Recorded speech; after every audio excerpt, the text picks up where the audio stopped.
to you. Miranda was a student of mine in engineering entrepreneurship in 2015, 16, probably. And by way of background, I'm Tom Castle, and I run the engineering entrepreneurship program down at Penn Engineering. It's a program we started about 22 years ago. I had just sold the company that I had started about 25 years before that. I'm dating myself.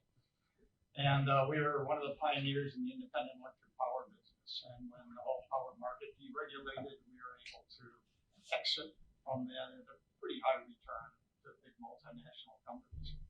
And then by pure serendipity, I met the dean of the engineering school. And they had just recently sent a professor of engineering and a Wharton professor out to Stanford to sit in on a roundtable out there where they were discussing teaching entrepreneurship, not in the business school, but in the engineering schools, which is something Stanford had started about 2 years before that. So when Dean Glant heard my story, he said, well, how would you like to come and start our program in engineering entrepreneurship? So I got on a plane, flew out to Stanford to see, okay, what are best practices in this field? I interviewed quite a few people, a few venture capitalists, and put together a program that has now turned out to be very popular. We run several hundred students through it every year. I think we, in total, 6,000, 7,000 students have gone through it.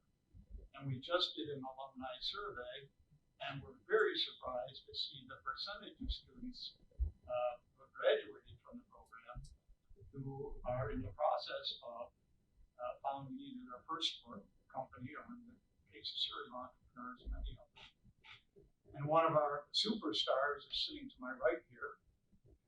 And it's a pleasure to have the opportunity to introduce Miranda. She did graduate from Penn with a degree from actually the college, not from engineering, in 2016.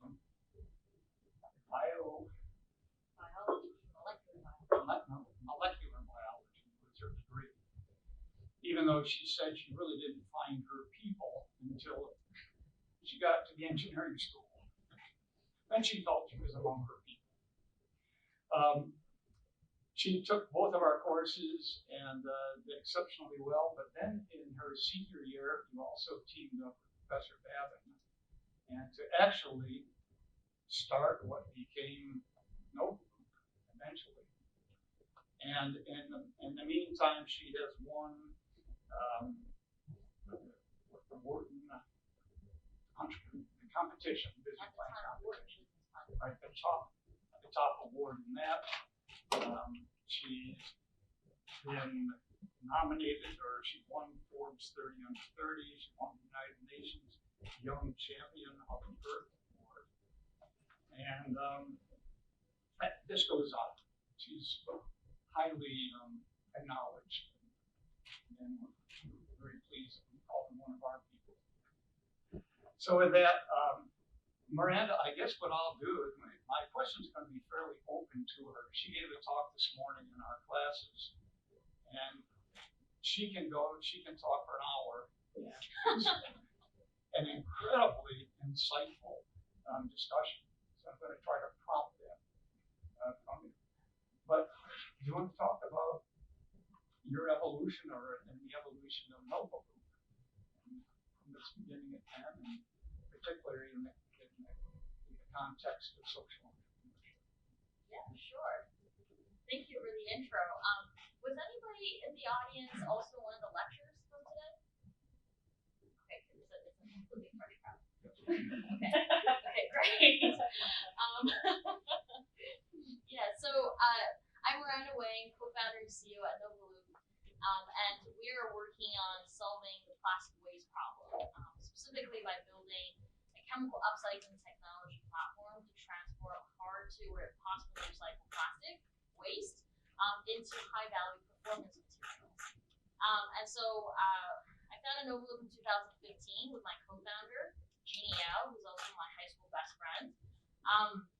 And in 2016, when I graduated from Penn, the two of us moved out to the Bay Area and set up our first lab, first in San Jose initially, and then moved to Menlo Park. We've been building our company there for the past seven plus years. So where we are today is, we're a Series A stage company. We've raised about $25 million to date, have over 30 employees and over 10,000 square feet of laboratory and pilot space for doing chemical development in the heart of Menlo Park, which is like the most the most unfriendly space possible to industry. But there are a few places, I guess, my opinion, or where you can make it on a local community neighborhood newspaper, and then a billionaire will bring you up and drop you like $100,000, $200,000 or more, right? So that was one of the primary reasons why we moved out to the Bay Area. At the time when we graduated from Penn, we've always been interested in the plastic problem. So the two of us came across how little plastic was being recycled, when we went to a waste facility in Vancouver, Canada, which is where we grew up. And since then, since high school, we've been on this journey. We did science fairs. Eventually, when we were in college, we continued to do some research. And ultimately, in 2015, we founded this company after meeting our very first investor, who's Bill Liao. At the time, we were rising seniors, and he was starting this new accelerator program called IndieBio, which some of you, I don't know, may recognize. At the time, he was just about to recruit his second portfolio, his second cohort for the European team. And so we were offered $50,000 of initial funding and space in his European it was in Cork, Ireland, and they had some space, lab space there. So we actually went there to launch this company. And then fast forward, came back to Penn, entered into the Wharton Business Plan competition, among other things, ended up graduating with about $150,000 in grants from the Penn community, and also raised about $600,000 in angel funding from people from this network. Moved out to the Bay Area and really worked on developing this technology.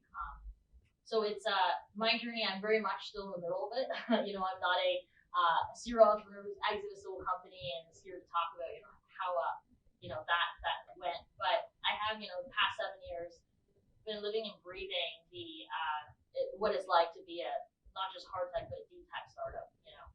Being a founder of that, especially in a time when honestly investors, especially in Silicon Valley,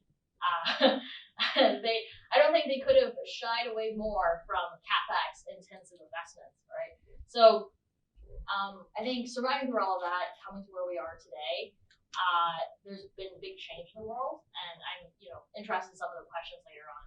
But for me, it's always been about doing business to do good in the world, right? I don't see there having to be an inherent decoupling, between profit and impact. And so I've always looked at the plastic problem and realized that it's something that has to be solved at the industrial scale. It's not something that just by changing consumer behavior we can make food go away. And that these technologies, based on my research, my going out to the field and seeing what's used, a lot of these technologies don't exist. So we need people to build them, scale them, and ultimately deploy that, and get those products and services out in the world. So that's what I'm about. That's my life story for the past 7 years in a nutshell. So hopefully we can get to their questions earlier. Okay, well,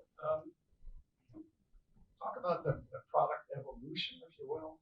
I know that you talked about the styrofoam to polyethylene pivot that you made, and talk a little bit about that, how you evolved from IO selection to Novoloop. Yeah. So at the time when I was at Penn, we were still in school. I studied biology. I was always really passionate about biology as a subject. My initial idea when I was doing science fairs and working on this was seeing if there's a way to get microbes, engineer microbes to break down, metabolize plastic polymers as a way of bioremediation. Ultimately, also engineering them, genetic circuits, for example, to create valuable products like granulolipids. There's a type of biosurfactant we're looking into. And that was the business idea we had pitched at the Work Business Plan competition in 2016.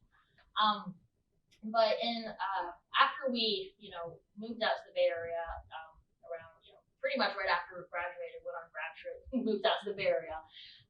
And then it was really obvious to us that we didn't really know very much about the plastic problem. I had that visit, when I was in high school to a waste plant, but since then I haven't really been out in the field. And we chose polystyrene as our feedstock because technically it was easier to break down than a lot of the other plastics. In 2017, I started to so I had a little bit of funding, right? We had a lab and a bioincubator space in San Jose. And I really took some time to visit about 8 different waste management facilities around in the US. We visited one in Shanghai. And they really don't want you to go see that because they really don't, it's a dirty operation. There's a lot that the government, it's all very close up there. That's another topic. But what I learned was, from walking the plants, with the operators, asking them what kind of problems they're encountering, and looking at the piles of material that ultimately are being rejected and taken, to the landfill. They call that, the residue pile, even though it's not the residue at all. It's a huge pile, and seeing how much of that was polyethylene plastic bags. Despite the plastic bag ban, pretty much coming in effect in all of these major cities, there was a huge amount of plastic bags coming through, and they were not recyclable. Sometimes were causing fires in these plants, and basically nobody wanted them. But all of these waste management companies, they're contractors to the city, right? So they haul away waste and process them. So if they don't take the plastic bags away, they can't make the money from the hauling service. And so that became really obvious as the real problem. The real problem that all these waste operators would be very happy to work with us to supply us the feedstock for. And so we came to this moment where we were like, well, if we use polyethylene, microbes are not going to break that down. They can hardly break down polystyrene. So it was a decision that we had to make whether we wanted to solve a real world problem and address a type of plastic that was actually, ending up in landfills most of the time, or if we were going to focus on doing biology because we're both excited about synthetic biology. And ultimately we chose to focus on the problem, which is this polyethylene issue, and pivoted the company's technology completely. It wasn't very much we were giving, it was an idea stage, but we didn't really know how to do chemistry, we're not trained in that, we're not chemical engineers. And so we went back completely, to the academic literature, to the drawing board, and looked at what are all the different things, that have been shown before to be able to break down or modify polyethylene, and arrived at these two pieces of research that were done and published over 20 years ago, where the scientists that had done that research had given up on it, essentially. One was looking at surface modifications of polyethylene using oxidative processes, and that was for application development on the polymer. And then the other one was breaking it down to try to make a fertilizer product. And neither of those two research went anywhere. But what we saw was that they were breaking down polyethylene to make these monomers called dicarboxylic acids. And as people are trained in biology, we recognize those are things that are part of the Krebs cycle. So that means they're useful for either metabolism of cells, so we can take a biological synthesis route, or we can actually even use monomers and use chemistry, traditional chemistry, and synthesize polymers out of them. And so what we saw was a platform out of something that people from 20 years ago considered useless. So we started trying to develop that. We pivoted, made some changes, significant changes, and then we ended up in 2017 getting to work for the first time. And since then, it's we brought on actual experts, chemists who are, we have, over thousands of experiments done, different reactor vessels, different conditions. We tested all other kinds of oxygen techniques, mapped out the entire, knowledge, done a lot of knowledge development on that. So that's what you can do, when you're a young founder and you have time on your hands and you have a risk appetite. A bigger company, they're not going to be able to do that. You're looking at early research. You don't know if you're going to get the same breakdown products, if that's ever going to be scalable. The reagent they were using was not scalable at the time.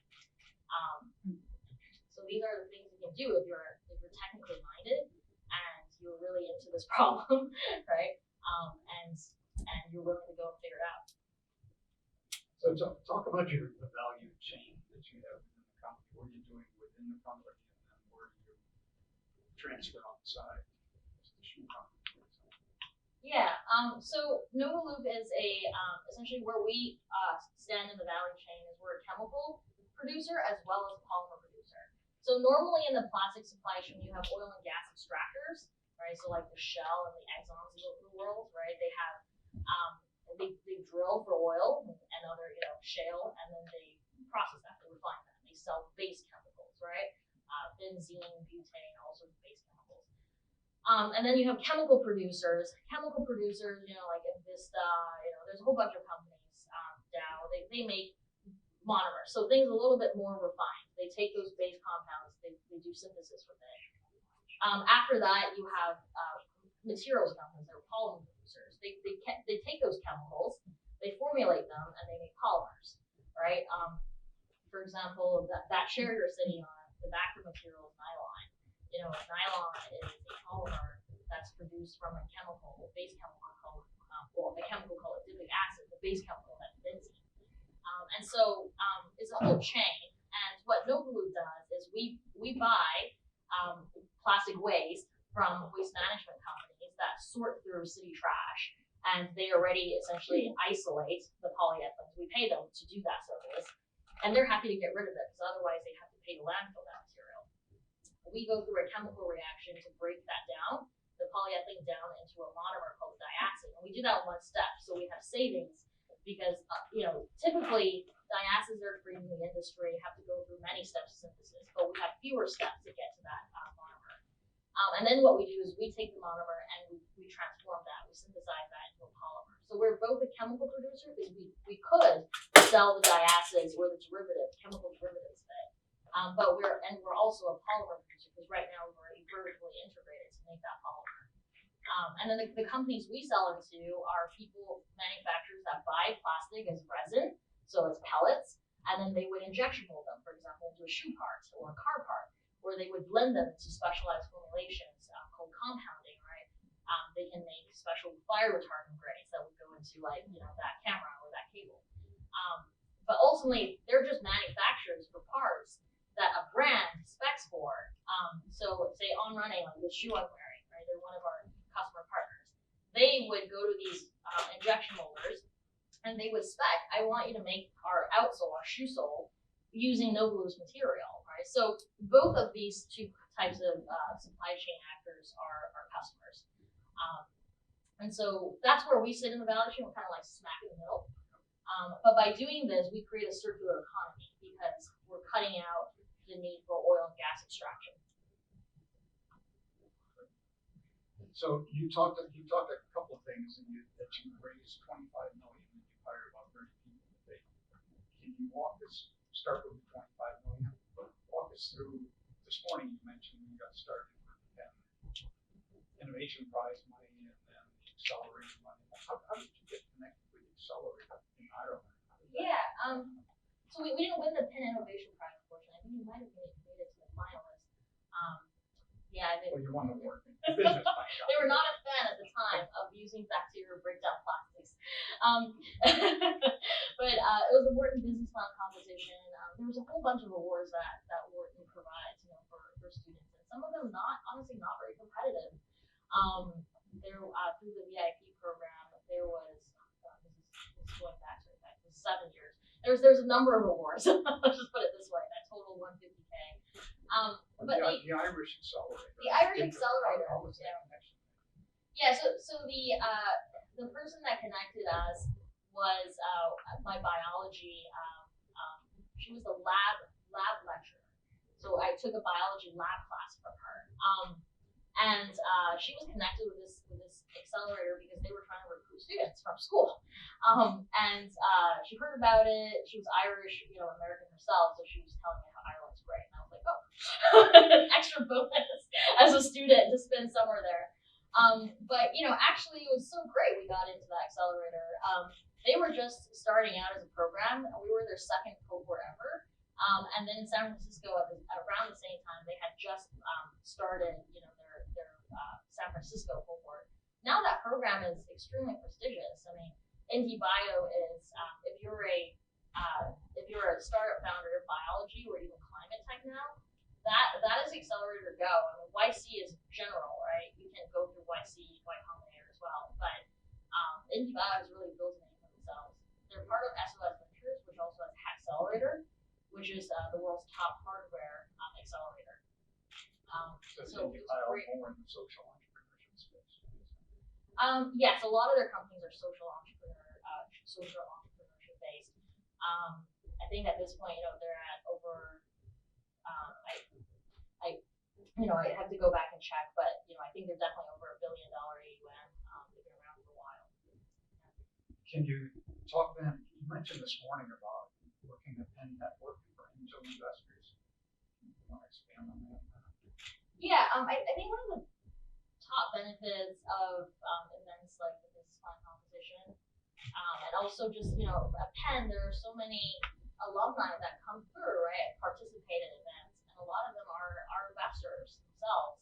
And in our case, just from the pitch, we had also the People's Choice Award that day with a whole bunch, benefit, a whole bunch of people were there, and they voted, they liked us, they followed up, and some of them, resulted into at the time, small checks, but it was like a $600,000 round, so a 20K check is significant, at that stage. There was also just, we were in different articles, the internet circulation, that was put out, and people read about us, and so a number of investors came from that. And when these were in the form of convertible notes? Yes. Pre-money saves, not post-money saves. Yeah, so I've only raised pre-money convertible notes and saves. So yeah, back in 2016, it was all convertible because we were really early stage at the time, and the benefit is if you're raising on a convertible, it's maybe like I would say 10 times faster, 10, 20 times faster than doing a price round. I mean, this takes a lot of ifs, right? But it's hard for angel investors who really aren't specialists in your space to come and say, I believe this company is worth 1 million or 2 million post when you're super early, nobody really wants to do that.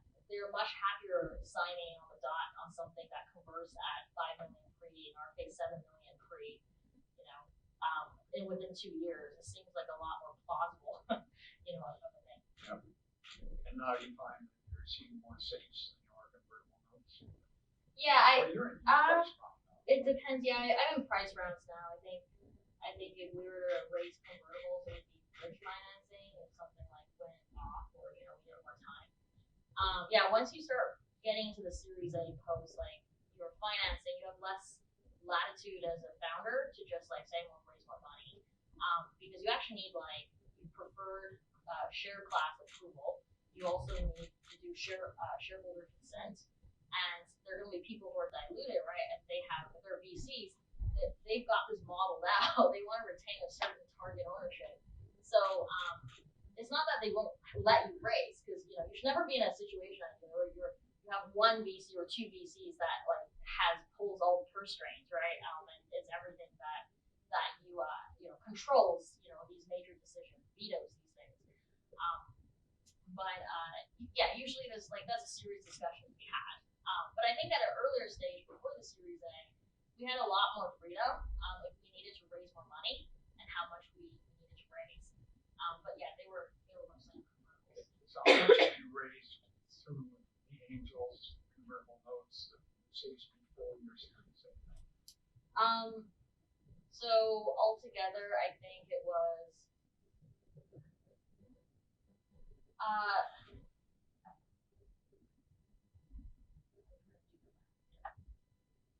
So we had raised 25 total, and 21 of that was for the series. About 4 million.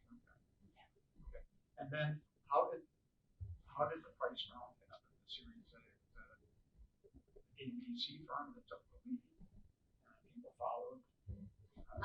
Yeah. So what we noticed is 2021, there's a whole new generation of climate funds that are basically like like a bunch of people who were maybe previously in the VC space, some people not even from the VC space. Just like it was like felt like every other day I was getting a LinkedIn post, someone announcing like they just raised a $100 million fund, or a $60 million fund. That's considered like a micro fund already. But these guys that led our Series A is called Envisioning Partners, and they're a VC fund based out of Korea. They're newly formed. They actually committed to doing our deal before they even did their funding call, which meant like before they even closed the fund.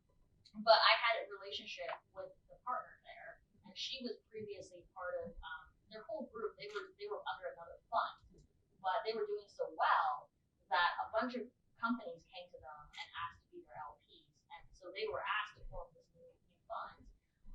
So it does, but she still has to go through managing pitch. They have to pitch too. That's one of the things I had to learn as a founder is that this whole like ecosystem of things, there's a food chain.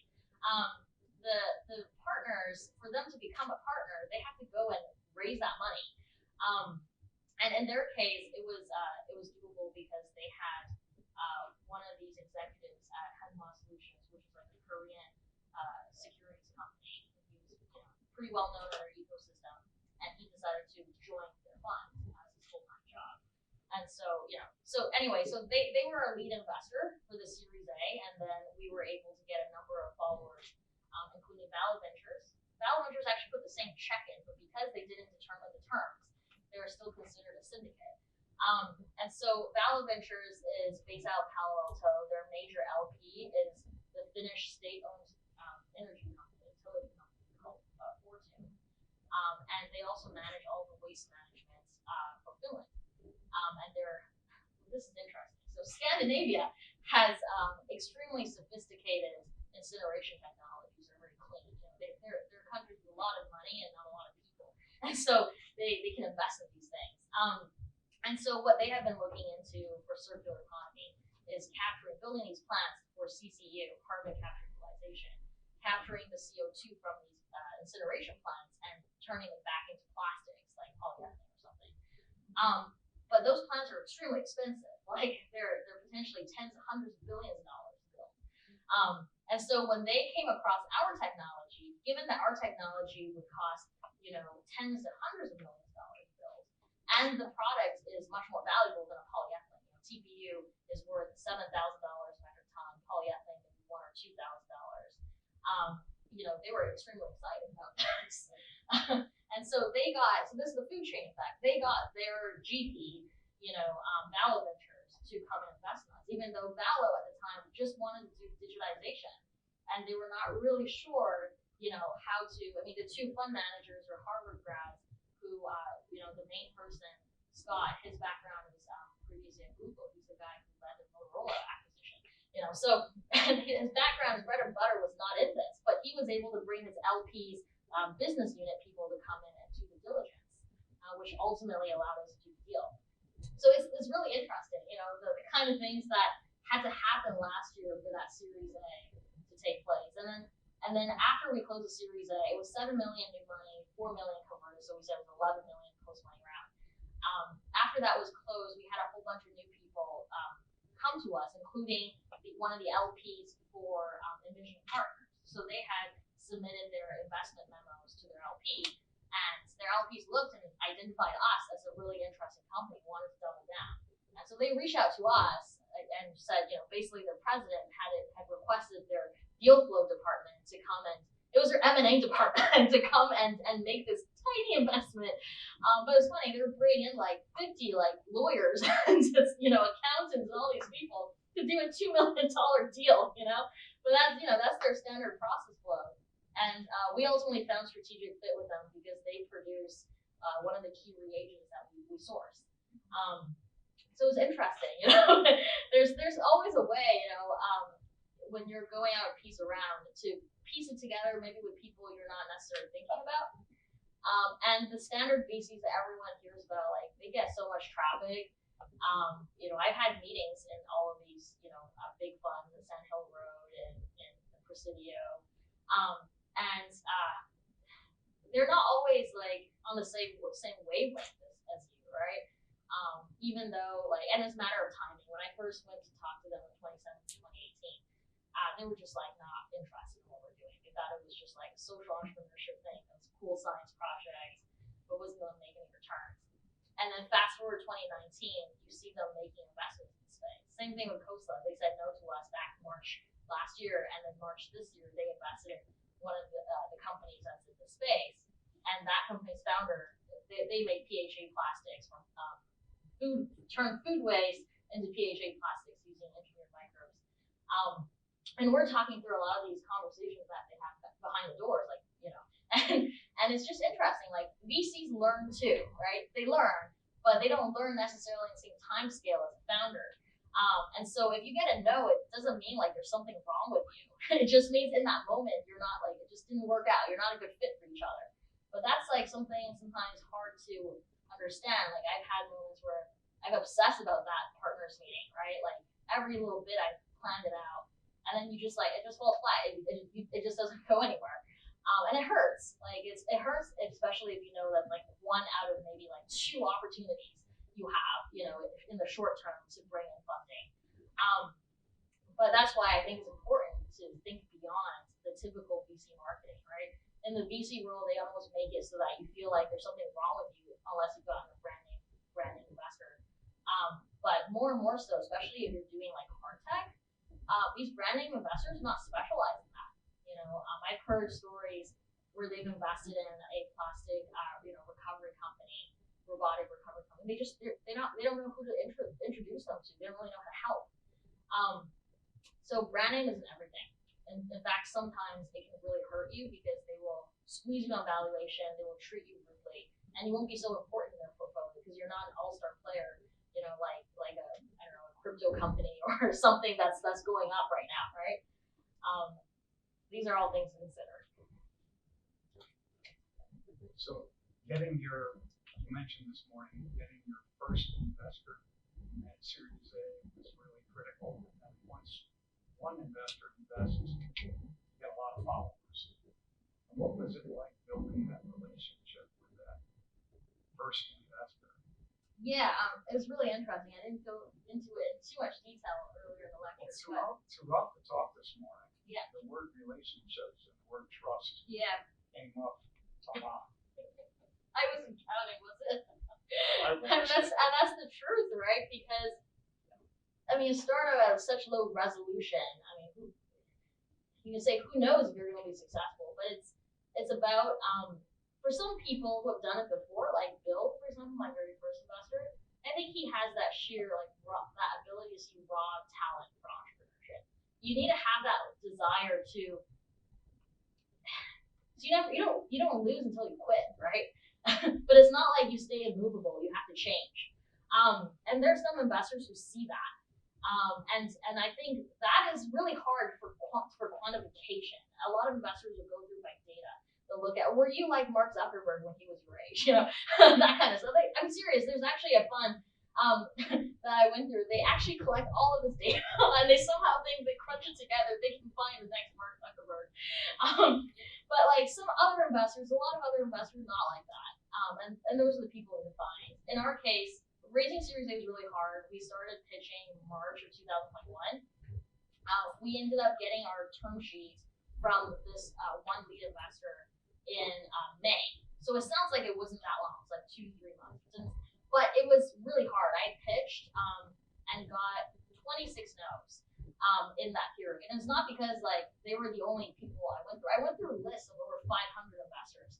I narrowed down to, I think, a list of less than 35 that were actually actively making investments in space.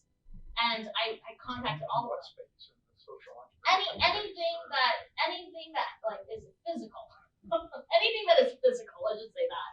So even if it's like a robot, even if it's something related to physical goods, I was contacting them. And after 1 or 2 rounds of pitches, like I got 26 no's, and a whole bunch of people, like some people didn't respond. But at that point, I was connected enough where I was getting real interest. And so at that point, I was having weekly check-ins with this investor because she was already on the cap table from her previous impact funds, and at that point we had been, we knew each other for a year. I had been giving her updates, and she has had time to learn about our technology and hear from me how it's differentiated. She's already in your cap table as another investment. Yeah, another investment fund. They still manage them, but they now have another one. And so in these weekly updates, basically I was calling her to tell her, because she was ready to follow, but she didn't want to leave. So in these weekly updates, I was telling her how it was going, right? Trying to get a term sheet. And it just got to a point where we both realized that nobody was going to write that term sheet. At least not the people I was talking to. And she couldn't think of anyone else either. And then so it got to a point where, I just directly asked her, would you do this? She's like, well, I've never written that term sheet. I've never let her down. We usually follow. I'm like, but is there fundamentally something, that about our technology? You've been getting all the shareholder updates. You're now an expert in this space. You've invested in a number of circular economy companies, in battery space, and textiles, and all these places. I was like, why do you feel that you're not qualified to put a price on our company?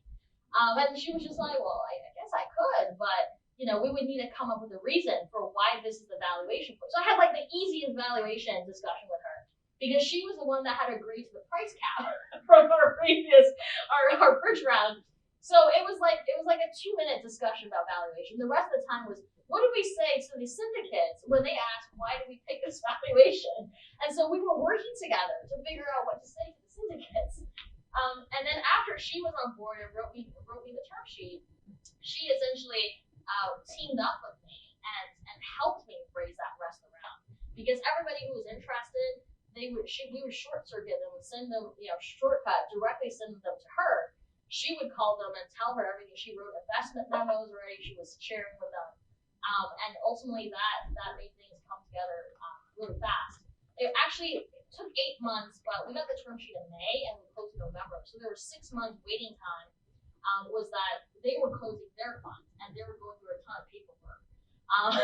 So I guess all things considered, my Series A experience, it wasn't completely horrible. But in those months, especially after I got the term sheet with her, I didn't know if she was going to bail on us. And if she was going to bail, I had literally no other leads. And so I was also afraid she was going to come back and change the terms on us. But she didn't do that. And you mentioned one you did get a term sheet from somebody who pulled it on you. Yeah, in 2020, we got a term sheet in March from an Australian billionaire who had pledged like $400 million of his net worth into plastic circular economy because it was like his passion. And so we got the term sheet, we were working on it, we verbally reached terms on it. The Friday, right before the stock markets crashed in March. So the markets crashed. We saw like all the news, everything Saturday. Sunday, I sent a text message and I was like, just checking in on the term sheet, and I get silence. Monday, I get an email back after I tried calling, the person who's running the deal, and he comes back and he says, we're only happy to move forward the deal, if we drop the valuation by 40%. So, it was not just that, but it was the way that interaction went. They weren't even talking to me. And when they talked to me, it was like they had all the power in the world and they could just push this company anywhere they want and demand anything. And that was what raised the red flag. And I knew that even if I take the money, that would be our relationship from now on.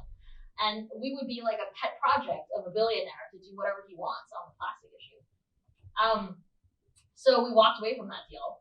And this was like right at the start of COVID. We had no idea where the world was going to end up. Everyone, YC was sending emails. Everyone was saying like the end of the world, be ready to make budget cuts, everything, right? We had like 6 months or less in the bank. And, I had to go back and tell our employees we're walking from 10 million. And a lot of people were like, but it's 40%.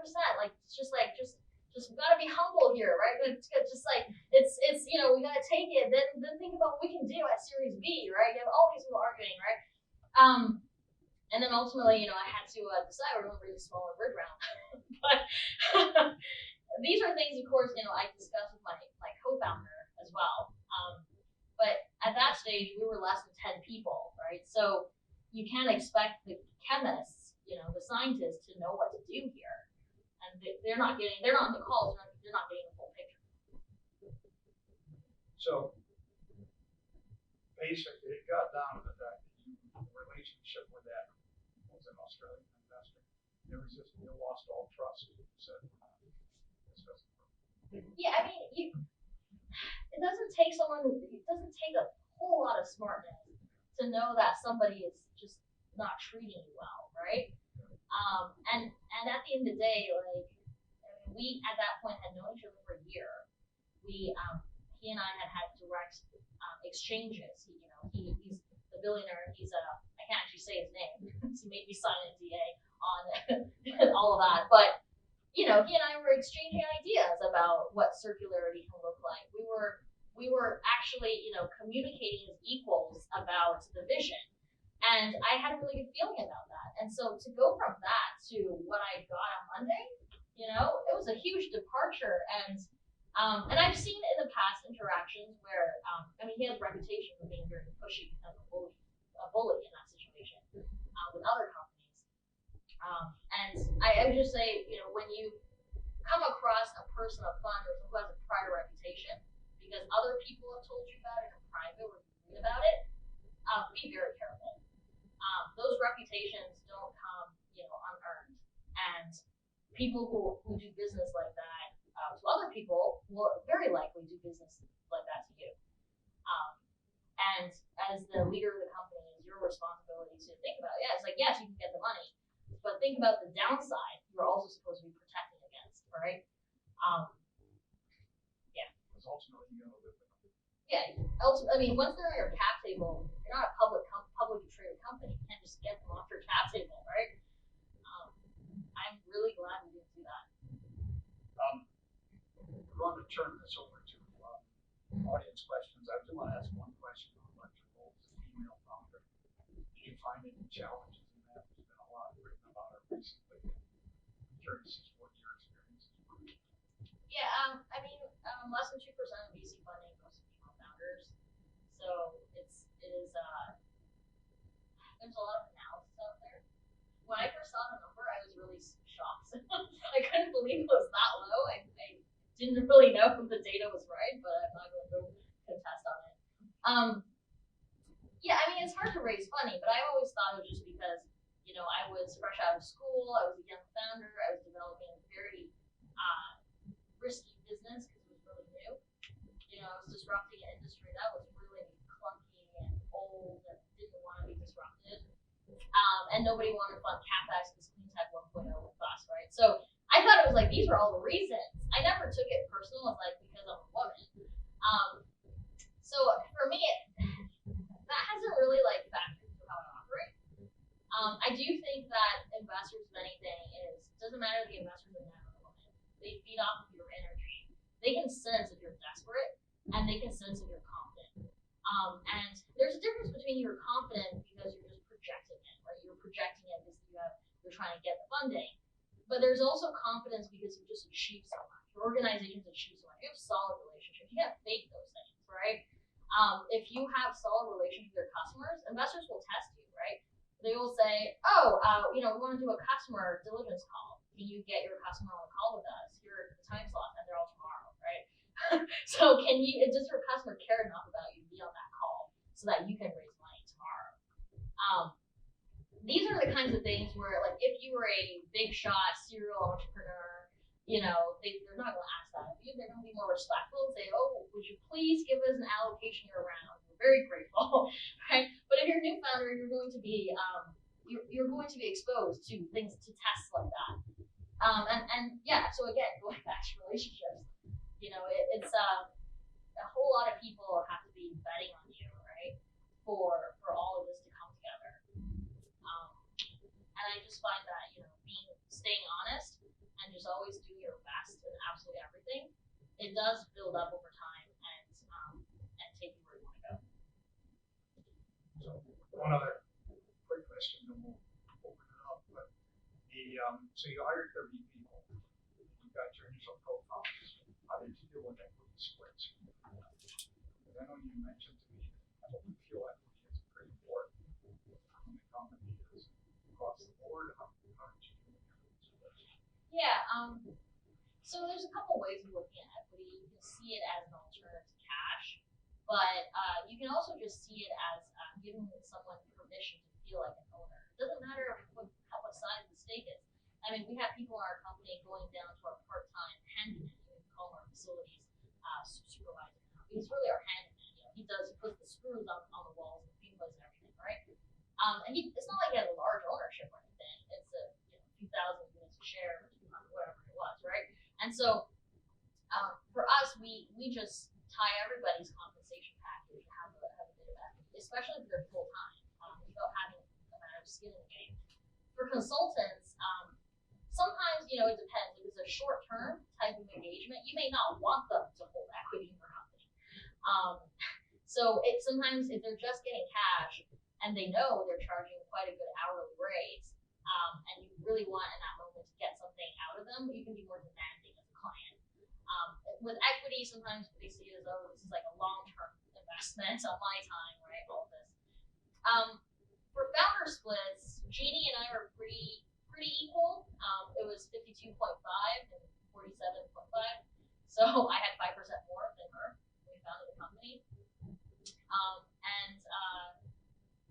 After when we brought in our CTO, for example, we had to work out a deal, agreeing to a certain percentage. She wanted a percentage much larger than what we offered. But at that point, that was larger. What she wanted was larger than our options. We couldn't sustain what she wanted.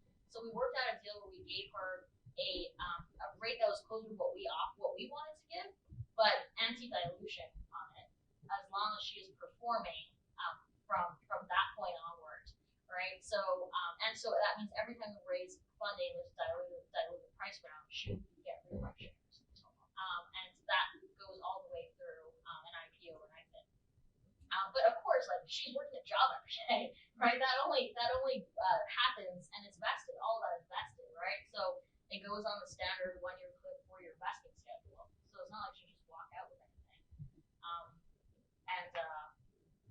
And ultimately that was the structure that worked. Any other of your officers that are getting pretty significant equity, or is she the primary one? She definitely has more equity than others. There are others that have equity, but we're in California. It's really expensive there. A lot of people have like baseline cash needs, right, for lifestyle and purposes like that. And so I would say everybody else, she is a CTO, so she gets compensated more in general. Everybody else is making less than her, and in some cases more cash heavy. And so we're also, as a culture, starting to just educate our employee base more about how stock options work, how value creation through stock operates, right? Like, it's not just about knowing that. It's like if you're coming in every day at 6, 7. In some cases, we have 12-hour reaction days sometimes. They come in at 6 a.m. San Francisco, right? Driving 45 minutes down. You're that committed to this company, to what you're doing. Why wouldn't you want to own shares in it? Don't you want to say, like, that reactor, a percentage of that's mine? or the work product coming out of it, right? Whatever it is, right? And so we're trying to like educate people more, but a lot of people in our company, they don't have the benefit of taking an entrepreneurship class. So it's private, restricted stock is kind of like this whole other world, and they have all of their own, tax rules and everything, and it's a little complicated. So I think while you're a student, having the opportunity to learn about it can go a long way in the future when you're navigating the space, and just help you, like, save you on making a lot of mistakes. Like, if you're an employee of a startup, don't agree to terms where they can take your vested and exercise shares away, right? Apparently Skype did that and screwed a whole bunch of their people even though they had a positive, exit. Don't agree to terms where, there are general terms, say Silicon Valley kind of standard terms. You can look them up on the internet, but you wanna read through and know the tax implications. If you exercise too late, you might end up in a situation where you're not able to afford to buy your shares because the alternative tax is so high. there's a lot of nuances on that. Thank you. How we doing on time? We all right? You're great. Okay. Questions from the audience? Yeah.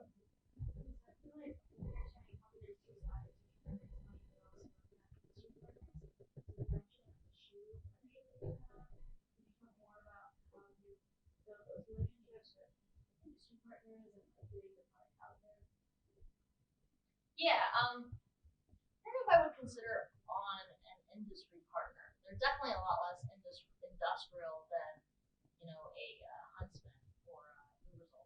I would call them they're consumer-facing brands, right? They're thinking about what the consumer wants.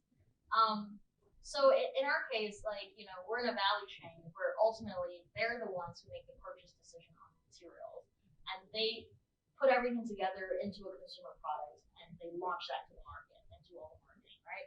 So the companies that do that are special.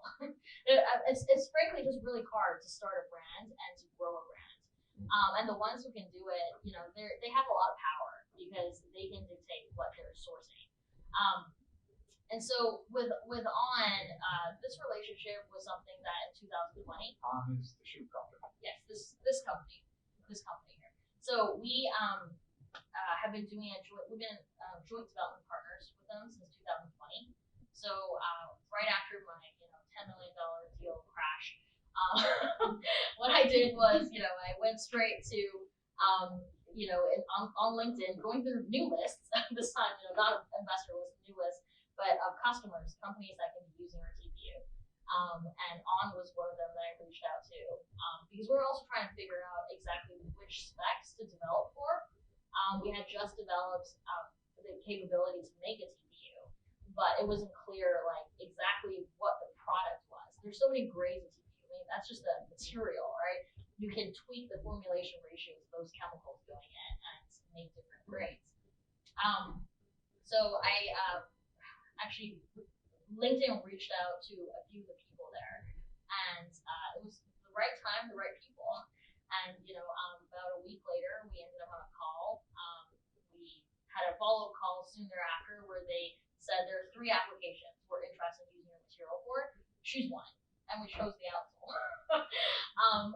And then right after that, they emailed us. After the main innovations manager thought through this, and he listed out the main specs of the current material they're using and the minimums he would accept. And that was what became a JDA contract that we signed with their co-CEOs about a month later.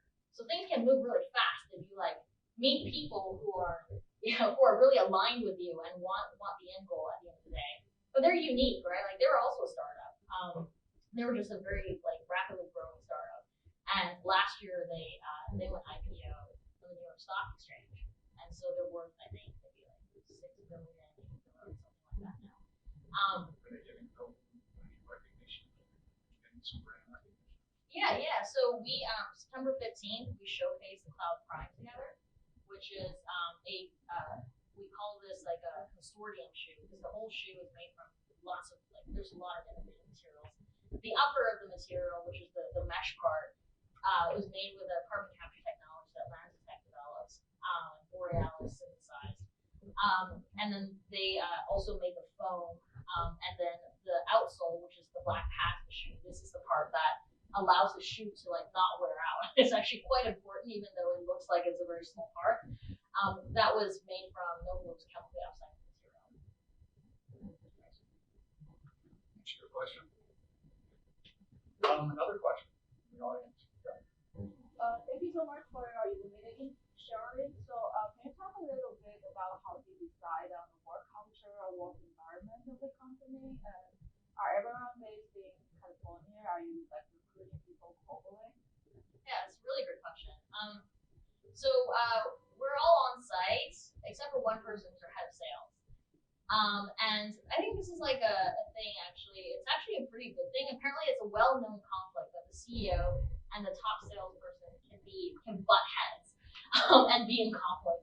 So in that case, I'm lucky. We have Brad Martin, who is our head of sales. He left BASF where he was a market segment manager for 20. That was his most recent role. He was there for 26 years at the world's at BAS, so the world's largest chemical company.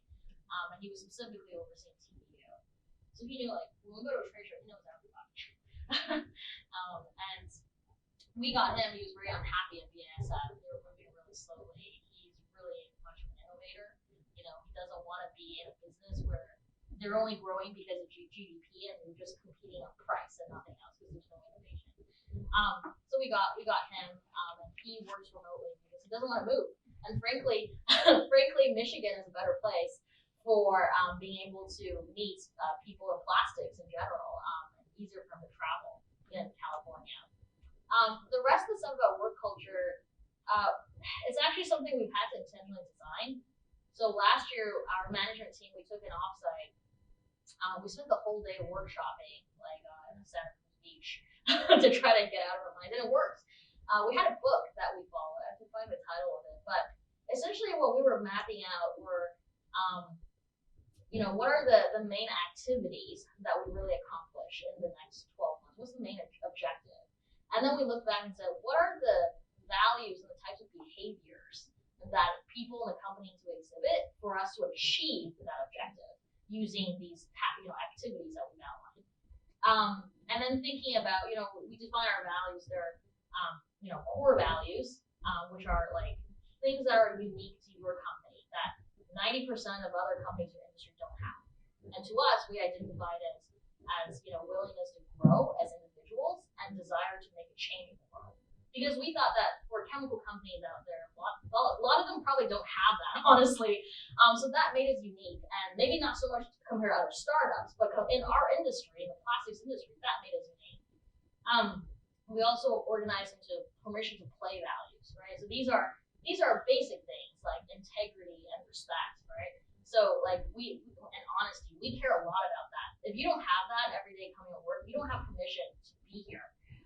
And so we define that. And then, their buckets like aspirational values, right? What are some things that you really aspire to be?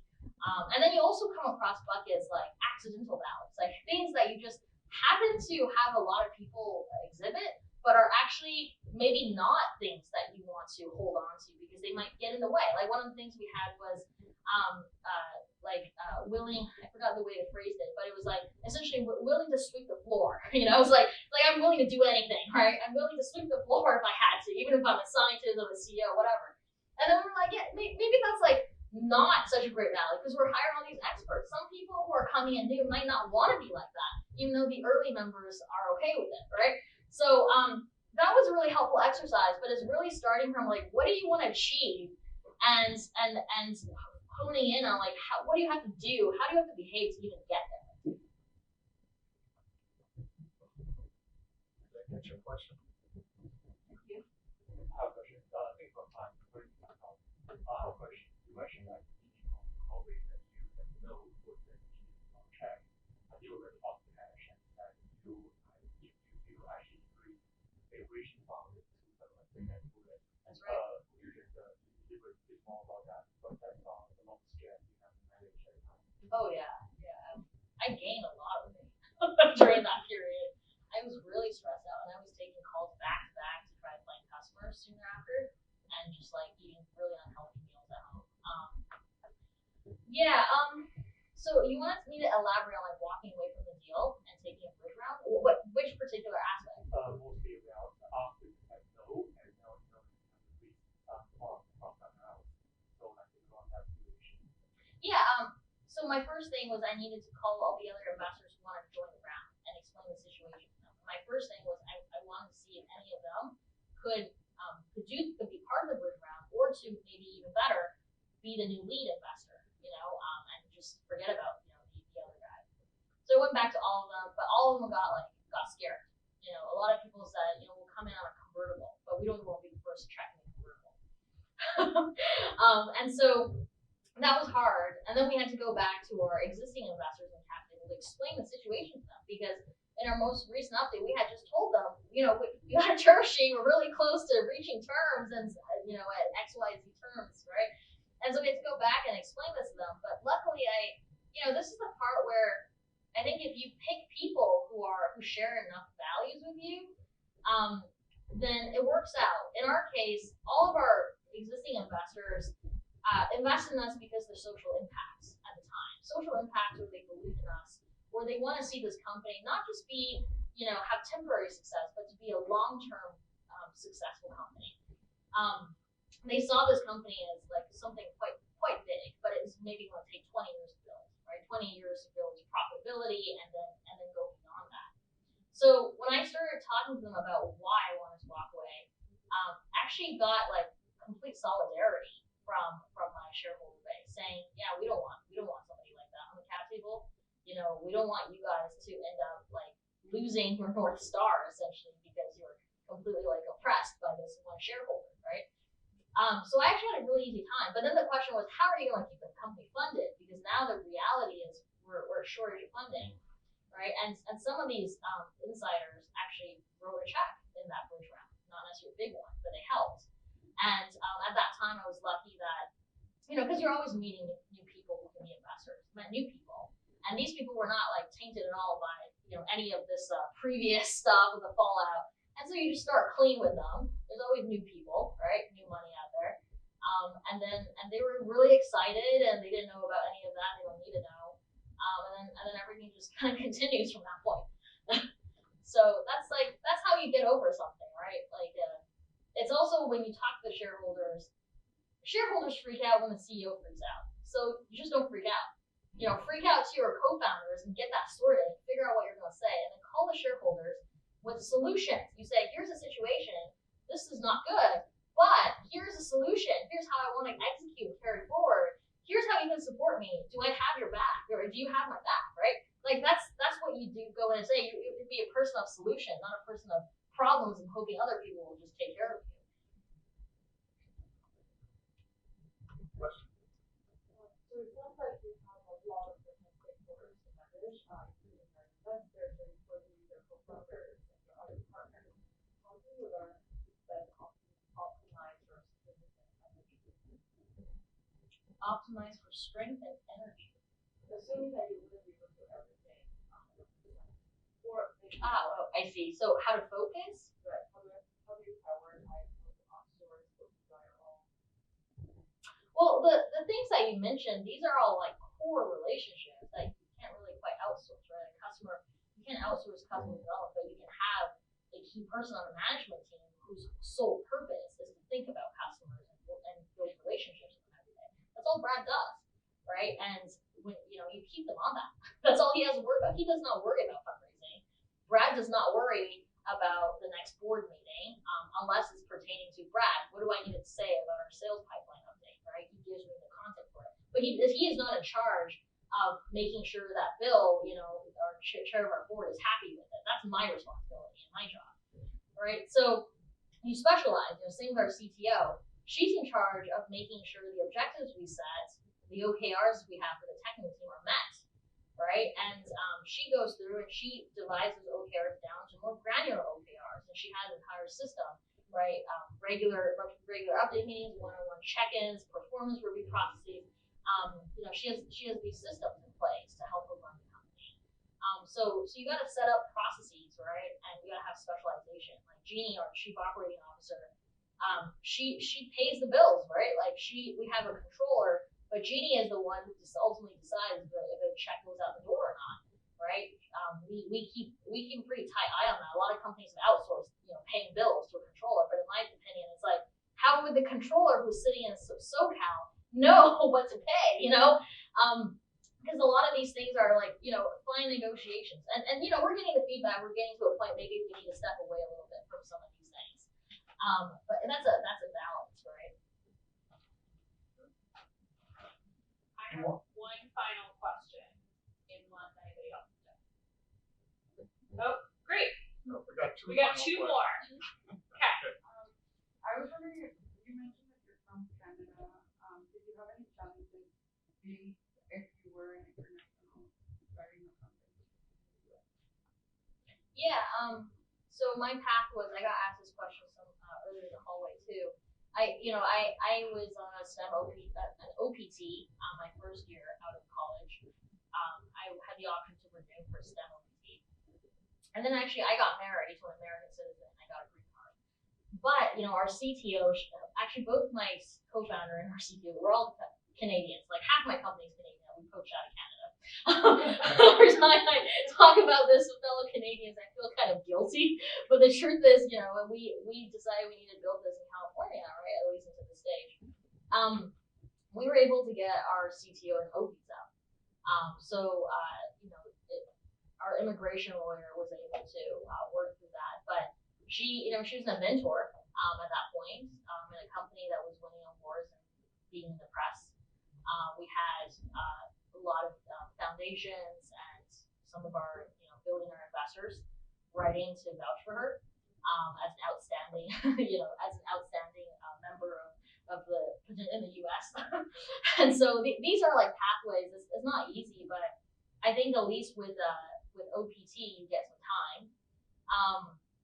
And then H-1B is atypical, I think, for a founder. Did you say you were Canadian? I am Mexican. Oh, you're Mexican. Okay, so you can still get a TN visa, right? Part of the NAFTA, yeah. So Jeannie actually was on a TN visa for a number of years, even though she's a co-founder.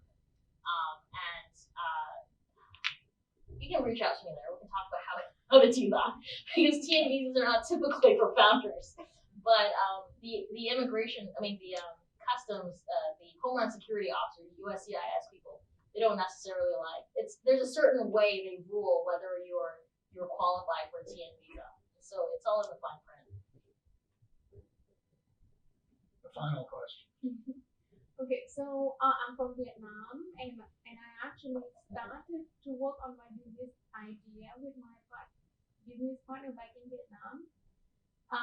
And we have been having difficulty in getting more people in the team because we're more like, dreaming about an idea. We don't have like a tech person, like just more typical people.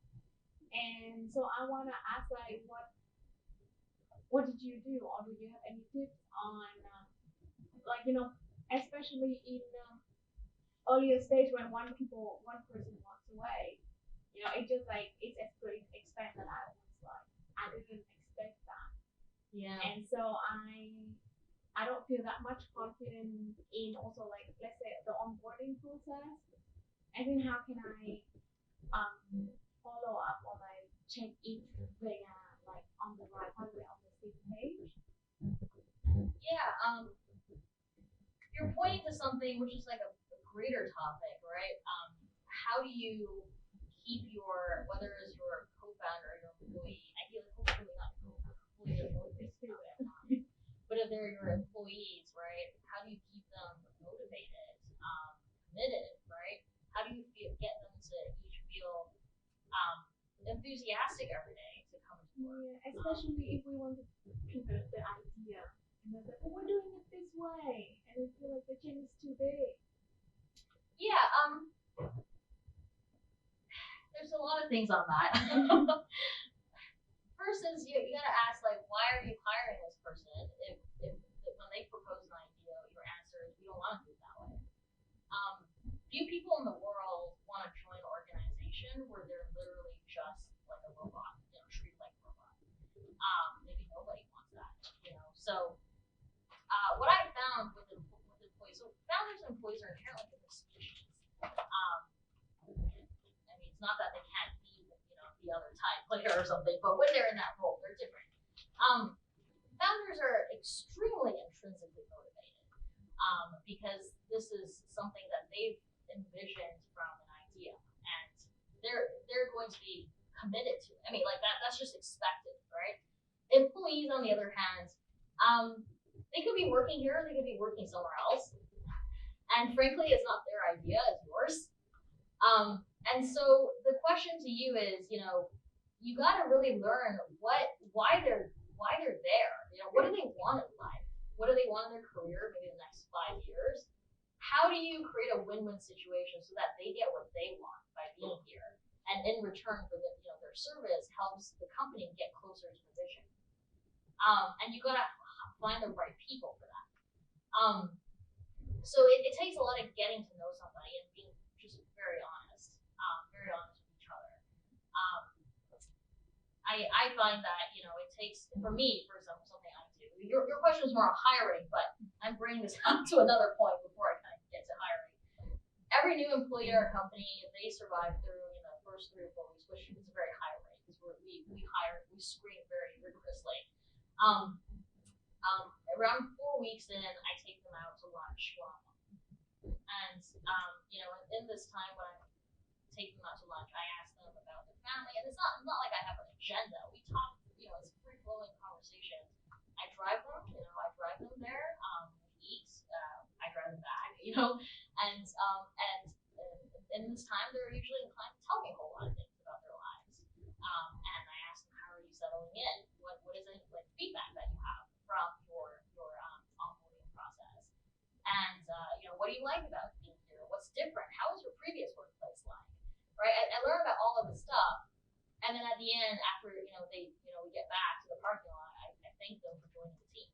Right? I find like that has helped a lot in terms of building trust. They're more likely to approach me. I've started doing office hours where they can sign up and come and talk to me about whatever. We have anonymous surveys. We have quarterly town halls where I get up there and I present our cash position, I present our customer pipeline. I literally pitch our employees harder than I pitch our shareholders. And that is what is needed for people to feel like they're an owner and they're one of this a major part of this company, which they are. With investors, you have all of the flashy things. You can design your lab tour to be a certain way, right? But with your investors, it's just the truth. They're there every day. They see everything.